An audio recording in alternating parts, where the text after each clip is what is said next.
Hello friends, ओम श्री गणेशाय नमः। जय श्री कृष्णा। आप सभी का स्वागत है आपके अपने यूट्यूब चैनल पर।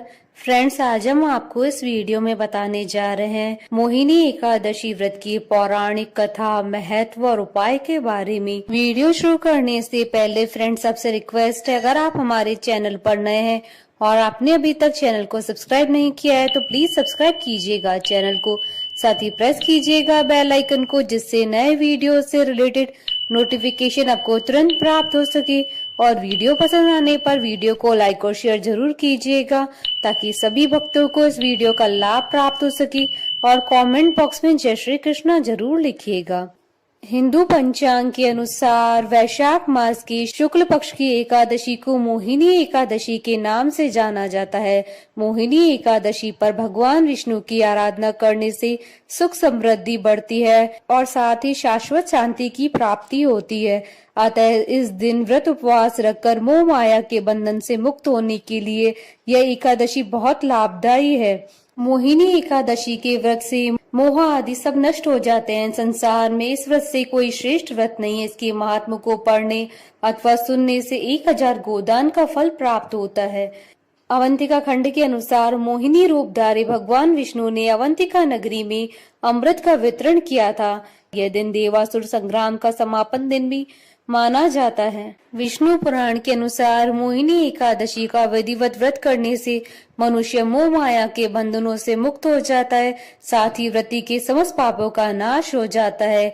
इस एकादशी के प्रभाव से मनुष्य को मृत्यु के बाद मिलने वाली नरक की यातनाओं से छुटकारा मिलता है और व्यक्ति के आकर्षण और प्रभाव में वृद्धि होती है।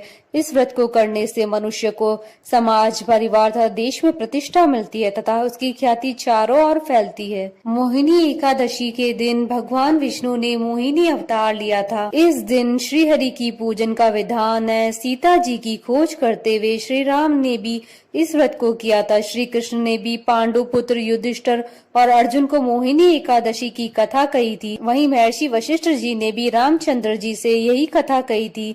मोहिनी एकादशी के बारे में मान्यता है कि समुद्र मंथन के बाद अमृत प्राप्ति को लेकर देवता और दानवों के बीच विवाद छिड़ गया था। तब भगवान विष्णु सुंदर नारी का रूप धारण करके देवताओं और दानवों के बीच पहुंचे थे। दानव इनके रूप से इतना मोहित हो गए थे कि उन्होंने अमृत का कलश इन्हें दे दिया था। मोहिनी रूप धारण किए हुए भगवान विष्णु ने सारा अमृत देवताओं को पिला दिया था।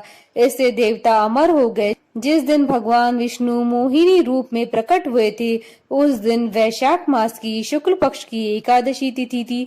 भगवान विष्णु की इसी मोहिनी रूप की पूजा मोहिनी एकादशी के दिन की जाती है। फ्रेंड्स, अब आइए जानते हैं मोहिनी एकादशी पर किए जाने वाले उपाय के बारे में।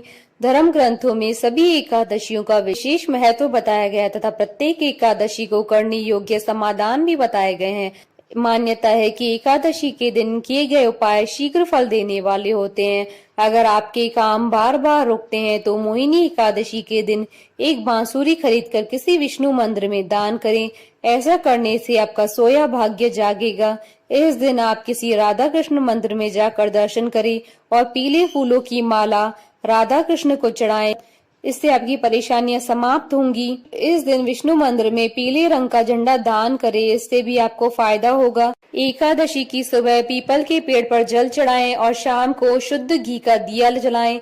इससे आपकी समस्याओं का समाधान होगा। इस दिन विष्णु मंदिर में गेहूं, जौ चढ़ाने चाहिए और बाद में थोड़े से गरीबों में भी दान कर दें। इससे परिवार में सुख शांति बनी रहेगी। एकादशी पर दक्षिणावर्ती शंख में कच्चा दूध व केसर डालकर भगवान श्री कृष्ण का अभिषेक करें, इससे धन लाभ के योग बनेंगे। एकादशी की शाम तुलसी के पौधे के सामने गाय के घी का दीपक जलाएं और तुलसी के पौधे को प्रणाम करें। फ्रेंड्स, अब आइए आरंभ करें मोहिनी एकादशी की व्रत कथा। अर्जुन ने संयम और श्रद्धा से युक्त कथा को सुनकर श्री कृष्ण से कहा, हे मधुसूदन, वैशाख मास की शुक्ल पक्ष की एकादशी का क्या नाम है तथा उसके उपवास को करने का क्या विधान है? कृपा करके यह सब मुझे विस्तार पूर्वक बताइए। श्री कृष्ण ने कहा, हे अर्जुन, मैं एक पौराणिक कथा सुनाता हूँ जिसे महर्षि वशिष्ठ जी ने श्री रामचंद्र जी से कहा था। उसे मैं तुमसे कहता हूँ, ध्यान पूर्वक श्रवण करो।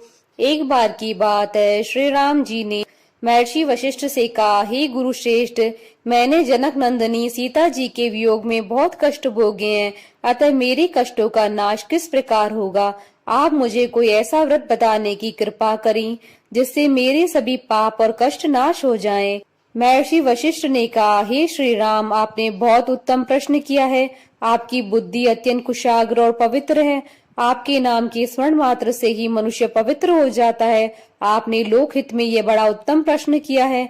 आपको एक एकादशी का व्रत का महात्म सुनाता हूँ। वैशाख मास की शुक्ल पक्ष की एकादशी का नाम मोहिनी एकादशी है। इस एकादशी का उपवास करने से मनुष्य के सभी पाप तथा कलेश नष्ट हो जाते हैं। इस उपवास के प्रभाव से मनुष्य मोह के जाल से मुक्त हो जाता है। अतः हे राम, दुखी मनुष्य को इस एकादशी का उपवास अवश्य ही करना चाहिए। इस व्रत को करने से मनुष्य के सभी पाप नष्ट हो जाते हैं।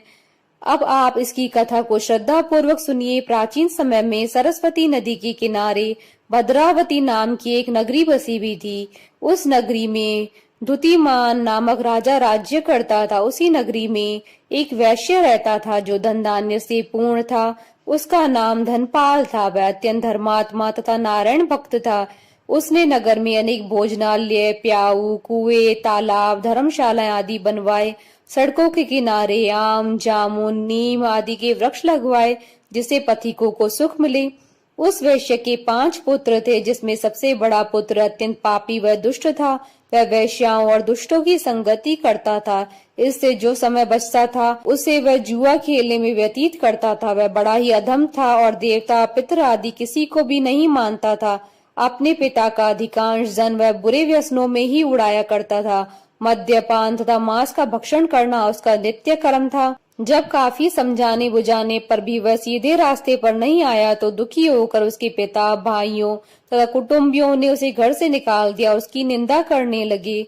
घर से निकलने के बाद वह अपने आभूषणों तथा वस्त्रों को बेच बेच कर अपना गुजारा करने लगा। धन नष्ट हो जाने पर वैश्याओं तथा उसके दुष्ट साथियों ने भी उसका साथ छोड़ दिया। जब वह भूख प्यास से व्यतीत हो गया तो उसने चोरी करने का विचार किया और रात्रि में चोरी करके अपना पेट पालने लगा। लेकिन एक दिन वह पकड़ा गया, किंतु सिपाहियों ने वैश्य का पुत्र जानकर छोड़ दिया। जब वह दूसरी बार पुनः पकड़ा गया तब सिपाहियों ने भी उसका कोई लिहाज नहीं किया और राजा के सामने प्रस्तुत करके उसे सारी बात बताई।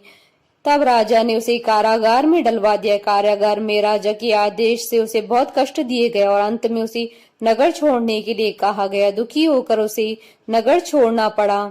अब वह जंगल में पशु पक्षियों को मारकर पेट भरने लगा। फिर बहेलिया बन गया और धनुष बाण से जंगल के निरीह जीवों को मार मार कर खाने और बेचने लगा।